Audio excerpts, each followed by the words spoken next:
আমরা আকাশপথকেও গুরুত্ব দিয়েছি। উড়ান কর্মসূচিতে যুক্ত হয়েছি, যেটা আগের সরকার যুক্ত হয়নি, এবং বালুরঘাট, মালদা, পুরুলিয়া তিনটে জায়গায় ডোমেস্টিক এয়ারপোর্ট নির্মাণ সম্পূর্ণ করার জন্য ভারত সরকার আমাদের অর্থ দিতে রাজি হয়েছে।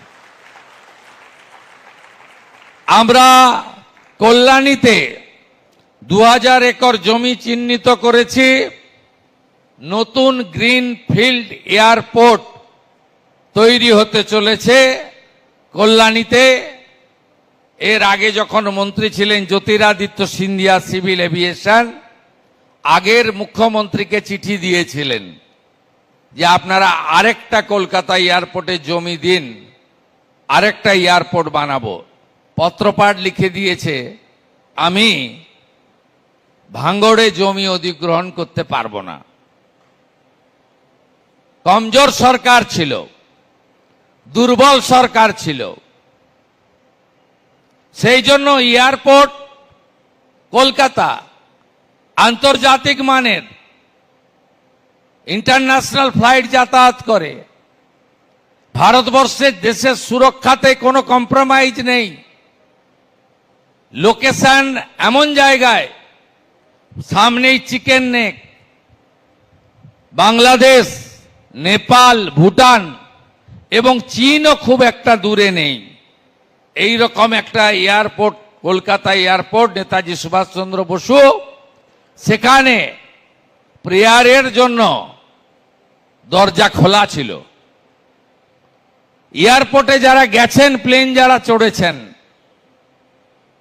সামান্য যদি আপনার কাছে কোনো তরল পদার্থ থাকে, জলের বোতলও আপনাকে নিয়ে যেতে দেওয়া হয় না। একটা ছোট্ট যদি আলপিনো আপনার জামাতে ব্যাগে থাকে, আপনাকে নিয়ে যেতে দেওয়া হয় না। আর এই রকম একটা ইন্টারন্যাশনাল মানের এয়ারপোর্টে দরজা খুলে রেখে যাতায়াতের সুযোগ দিয়ে কোন জায়গায় নিয়ে গেছিল এরা? ইউরোপের সঙ্গে যত প্লেনের কানেকশন ছিল বিগত মুখ্যমন্ত্রীর সময়, একটার পর একটা রুট বন্ধ হয়েছে। এই মুহূর্তে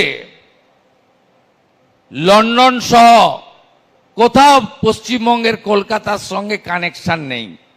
অর্থাৎ জলপথ, স্থলপথ, রেল, আকাশপথ সর্বত্রই নো নো নো ছিল।